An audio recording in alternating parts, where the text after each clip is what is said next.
हरिओम. तुकाराम गाथा अभंग आहे. पाळलो पोसलो जन्मजन्मांतरे, वागविलो तरी धरून या. आता काय माझा घडेल अभेर, मागे बहु दूर वागविले. नेदी वारा अंगी लागो आघाताचा, घेतला ठाईचा भार माथा. तुका म्हणे बोल करीतो आवडी, अविटतेची गोडी अंतरीची. संतश्रेष्ठ जगद्गुरू तुकारामबुवा महाराजांनी या अभंगामध्ये विठाईच्या चरणी सेवेला रुजू झाल्यावर काय होते त्याची स्वानुभूती सांगितली आहे.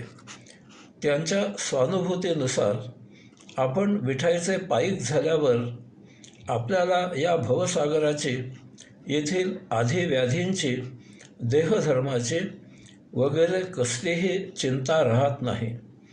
याचप्रमाणे एकदा विठाईची सेवा करू लागल्यावर आपले सुखदुःखामधून कायमकरिता सुटका होते आणि याही पलीकडील परम महानंदामध्ये, परम प्रशांततेत आपण जीवन जगू लागतो. फक्त विठाईची कृपा आपण जाणून घेतली पाहिजे, त्याप्रमाणे आपण आचरण केले पाहिजे. त्यासाठी अंतरी तळमळ पाहिजे, विठाईमध्ये पूर्ण झोकून दिले पाहिजे. तुकारामबुवांनी येथे भयमुक्त, चिंतामुक्त जीवनाचे मर्म सांगितले आहे. एकदा आपण भक्त झालो की आपली जबाबदारी विठाई मोठ्या खुशीने स्वीकारते. या योगे विठाईकडून भक्ताला वात्सल्य, ममता, प्रीती मिळते. लोक पैशांसाठी काय वाटेल ते करतात, उलटे पुलटे धंदे करतात, कमाई करतात, ते साचवतात आणि तरीही ते चिंतामुक्त, भयमुक्त नसतात. या उलट भक्त विठाईने दिलेले प्राप्त स्वकर्म करतो. उर्वरित वेळ तो विठाईची भक्ती करतो. फारसे कमावत नाही आणि अव्वाच्या सव्वा साठवणही करत नाही. तरीही तो पूर्ण समाधानी, तृप्त, चिंतामुक्त, तणावमुक्त, भयमुक्त असतो. या अभंगाच्या पहिल्या चरणामध्ये तुकारामबुवांनी विठाईने आपला सांभाळ केला त्याबद्दल प्रतिपादन केले आहे. दुसऱ्या चरणामध्ये आत्ता विठाई करत असलेल्या सांभाळाबद्दल तुकारामबुवा आपल्याला सांगतात. तिसऱ्या चरणामध्ये विठाई पालन कसे करते त्याबद्दल तुकारामबुवा सांगत आहेत. शेवटच्या चौथ्या चरणामध्ये आपल्याला तुकारामबुवा उपदेश करत आहेत. अफलातून नगरीमधील काळूचे वडील कालवश झाले. त्यावेळी काळू 25 वर्षांचा होता. त्याला एक 22 वर्षाचा लहान भाऊ होता. वडील कालवश झाल्यावर या दोन्हीही भावांवर दुःखाची जणू कुऱ्हाड कोसळावी अशी त्यांची मानसिक अवस्था झाली. काळूचे वडील फार साधे, सरळ, भोळे असे होते. पत्नीची अकाली साथ गेल्यावर त्यांनी दोन्ही मुलांना मोठ्या प्रेमाने वाढविले. शेती करून जे काही मिळेल त्यात मुलांची आबाळ होणार नाही याची त्याने फार दक्षता घेतली. यामुळे असेल कदाचित, परंतु दोन्हीही मुलांना कामाची सवय नव्हती, जबाबदारी घेण्याचे माहीत नव्हते. त्यांनी शाळाही अर्धवट सोडली होती. यामुळे वडील गेल्यावर ते भाऊ हतबल झाले. घरात जे काही होते त्यात गुजराण करत आता पुढे काय अशी त्यांना चिंता लागली. घरात होते ते पैसे संपत आल्यावर त्यांनी शेत विकायला काढले. बाळकोबांना जेव्हा हे समजले तेव्हा ते त्या दोन्ही भावांना भेटायला गेले. बाळकोबा आल्यावर त्या भावांना जरा धीर आला. त्यांनी बाळकोबांना नमस्कार केला आणि बसायला खुर्ची दिली. बाळकोबांनी सरळ विषयाला सुरुवात केली. त्यांनी त्या भावांना सांगितले की तुमचे वडील माझे मित्र होते. त्यांनी सांगितलेले मला चांगले आठवते की शेतात त्यांनी एक सोन्याच्या दागिन्यांची पेटी पुरून ठेवली आहे. तुम्ही शेत खणा म्हणजे ती पेटी तुम्हाला सापडेल. त्या पेटीत तुम्हाला दरवर्षी पैसे मिळत जातील इतके दागिने आहेत. त्या मुलांना हे पटले. मजुरीला द्यायला पैसे नव्हते म्हणून त्यांनी स्वतः खणायला सुरुवात केली. काही महिने खूप मेहनत घेतल्यावर सर्व शेत खणून झाले, तरी त्यांना तेथे काहीच सापडले नाही. त्या भावाने बाळकोबांकडे धाव घेतली. बाळकोबांचाही आश्चर्यचकित झाल्यासारखा चेहरा झाला. ते त्या भावांबरोबर शेतावर गेले. नीट निरीक्षण केल्यावर बाळकोबाने आश्चर्य व्यक्त केले. पुढे ते त्या भावांना म्हणाले, नाहीतरी आता शेत खणून झालेच आहे. आता लवकरच पाऊस सुरू होईल, तेव्हा तुम्ही यात बी पेरा. बियाणाला पैसे मी देतो. भावांना हेही म्हणणे पटले. त्या भावाने बाळकोबांकडून पैसे घेतले आणि शेतात बी पेरले. पाऊस सुरू झाला. कोंब फुटल्यावर त्याने मशागत केली आणि राखणे करू लागले. बाळकोबा मध्येच केव्हा तरी चक्कर टाकत होते, सूचना देत होते. यथाकाळी तेथे धान्याचे छान पीक आले. ते धान्य बाजारात विकून त्या भावांना वर्षभर पुरून उरतील एवढे भरपूर पैसे मिळाले. भावाने बाळकोबांचे बियाण्याचे पैसे परत केले. त्यावेळी बाळकोबा त्यांना म्हणाले, बाळांनो, हीच ती दागिन्याची पेटी तुमच्या वडिलांनी शेतात पुरून ठेवलेली होती. हेच ते तुम्हाला दरवर्षी पैसे मिळत जातील. इतके दागिने आहेत, असेच मेहनत घेत राहा. दरवर्षी शेत नांगरा, पेरणी करा, मशागत करा, भरपूर पैसे मिळवा, आनंदात राहा. आपल्या बुजुर्गांनी आपल्याला जीवनभर पुरेल इतकी शिदोरी ठेवलेली असते.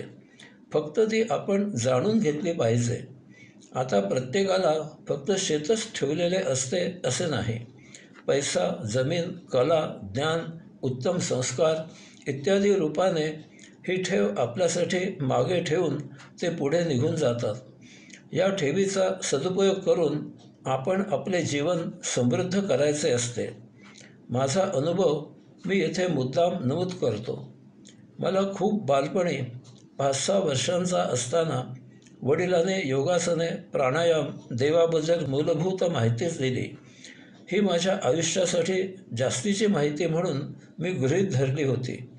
पुढे माझ्या स्वप्नातही असे कधी आले नाही. माझ्या मनातही कधी असा विचार आला नाही. मी कधी कल्पनाही केलेली नाही की मला परदेशात जायला मिळणार आहे, तेथे भगवंतश्रींचे दर्शन होणार आहे, कधी आल्प्स पर्वतावर जाऊन ध्यान लावणार आहे. व्यवहारामध्ये असंख्य अडचणी येणार आहेत. वयाच्या 52व्या वर्षापासून अध्यात्म हे माझे जीवित कार्य होणार आहे. अध्यात्मावर आणि तेही संस्कृत ग्रंथांवर आधारित लिखाण करणार आहे. या अशा विषयांवर प्रवचने देणार आहे. आज हे असे प्रत्यक्ष घडले आहे, सुरू आहे, श्वासाच्या शेवटपर्यंत सुरू राहणार आहे. या अशा घटनांचा मी वेळीच मोठ्या आनंदाने प्रभूचा प्रसाद म्हणून स्वीकार केला. प्रभूचरणी झोकून देऊन सेवेला दाखल झालो. माझ्या चिंता प्रभूने त्याच्या चरणी ठेवून घेतल्या. या योगे माझ्या चरितार्थाचा भार प्रभूने त्याच्या माथी घेतला. मला सम्यक आचारविचार याचा पोच आला. मी आयुष्याऐवजी जीवन जगू लागलो. सुखदुःख या न संपणाऱ्या चक्रामधून दूर होऊन मी त्याच्या अतीत सत्शील साधकांच्या सहवासात चिंतामुक्त, भयमुक्त, सदा आनंदात राहू लागलो. या अशा उपदेशासाठी हा अभंग आहे. आता तुकाराम बुवा आपल्याला या अभंगाद्वारे काय सांगतात ते जाणून घेऊ आणि तसे आचरण करण्याचा प्रयत्न करू. तुकाराम बुवा सांगतात, पाळलो पोसलो जन्मजन्मांतरी, वागविलो करी धरोनिया, आता काय माझा घडेल अभेर, मागे बहु दूर वागविले. तुकाराम बुवा सांगतात की या विठाईने माझ्या पहिल्या जन्मापासून पुढे प्रत्येक जन्मी वाढविले. आतापर्यंत 84 लक्ष देहांमध्ये माझे संगोपन केले, पालन केले, पोषण केले, संरक्षण केले. त्यावेळी तर मला विठाई अशी काही न भूतो न भविष्यती परमशक्ती ह्या विश्वांच्या निर्माणाला, पालनाला, संवर्धनाला कारणीभूत आहे याची साधी पुसटशी माहिती, कल्पना, अंदाज नव्हता. मनुष्यतर प्राण्यांनंतर मानवी देही आता मला याची कल्पना आली. त्याप्रमाणे मी आता विठाईच्या चरणी सेवेला रुजू झालो. सर्व चिंता विठाईवर सोडून तिच्या चरणी आलो. मागील सर्व जन्मांमध्ये विठाईने मला हाताला धरून सांभाळून वाढविले आहे. मग आता तिच्या चरणी सेवेला रुजू झाल्यावर तर ती माझा निश्चितच सांभाळ करणार आणि करत आहे. मागील जन्मांमध्ये विठाईने मला कित्येक कालावधी, महादीर्घ कालावधी सांभाळले आहे. तुकारामबुवा म्हणतात, मागे बहुदूर वागविले. 84 लक्ष जन्म हा काही किरकोळ कालावधी नाही. आता तर या जन्म मरणाच्या फेऱ्यांची मानवी देही सांगता करण्याची वेळ आली आहे. मी त्याप्रमाणे मुक्त होण्यासाठी विठाईच्या चरणी दाखल झालो आहे. मग आता या बालकाचा सांभाळ विठाई करणार नाही अशी शंका तरी कशी घ्यावी? विठाईने त्यांचा सांभाळ कसा केला ते तुकारामबुवा पुढील चरणात सांगत आहेत. तुकारामबुवा अभंगामध्ये पुढे म्हणतात, नेली वारा अंगी लागो आघाताचा, घेतला ठाईचा भार माथा. तुकारामबुवा सांगतात की संचिताचे आघात माझ्या अंगावर पडू नयेत, माझ्या अंगाला त्यांची झळ पोहोचू नये, यासाठी विठाईने माझ्या संचिताचा भार तिच्या माथ्यावर घेतला. यामुळे मी निश्चिंत झालो. आता माझे संचित नष्ट व्हावे यासाठी विठाई काळजी घेते. हे असे आपल्या प्रत्येकाच्या बाबतीत घडू शकते. परंतु मग फरक कोठे पडतो याचा विचार आपण करायचा आहे. कारण संतांच्या आणि आपल्या साधना उपासना यामध्ये फारसा फरक नाही आहे. आपणही त्यांच्यासारखीच साधना उपासना करतो. मग आपल्याला विठाई का दर्शन देत नाही? यासाठी संतांची चरित्रे वाचायची. नुसते डोळे उघड ठेवून वाचायचे नाहीत, तर त्यावेळी बुद्धीचाही सहभाग त्या वाचनात ठेवायचा. ती चरित्रे समजून घ्यायची. त्याप्रमाणे आपलेही आचरण व्हावे यासाठी जे काही करावे लागेल ते करायचे. संतांनी काय केले?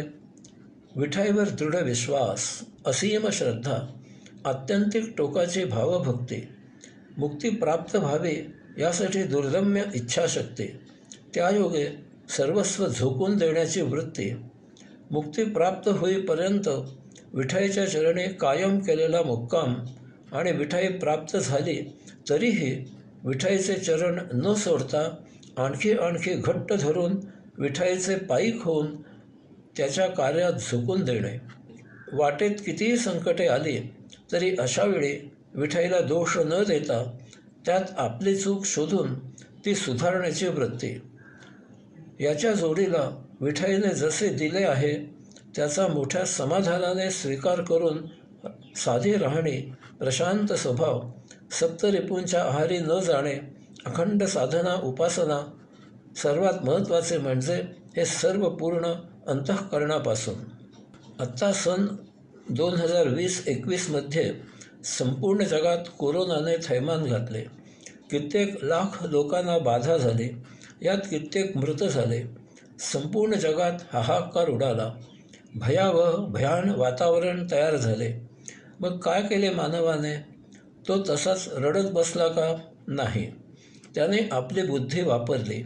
कोरोनाचा विषाणू काही दृश्य नव्हता. तरीही त्याने अथक प्रयत्न केले. रात्रंदिवस काम केले. तो दृश्य नसलेला विषाणू शोधला. त्याला नामोहरम करणारे लस शोधले. दररोज लस टोचायची मोहीम उघडली. तेव्हा आता कोरोना आटोक्यात आला. मग आता हा असा मानव अदृश्य असलेली विठाई का शोधू शकत नाही? काय समस्या आहे? हो, आहे ना समस्या. ती किरकोळ समस्या नाही, फार मोठी समस्या आहे.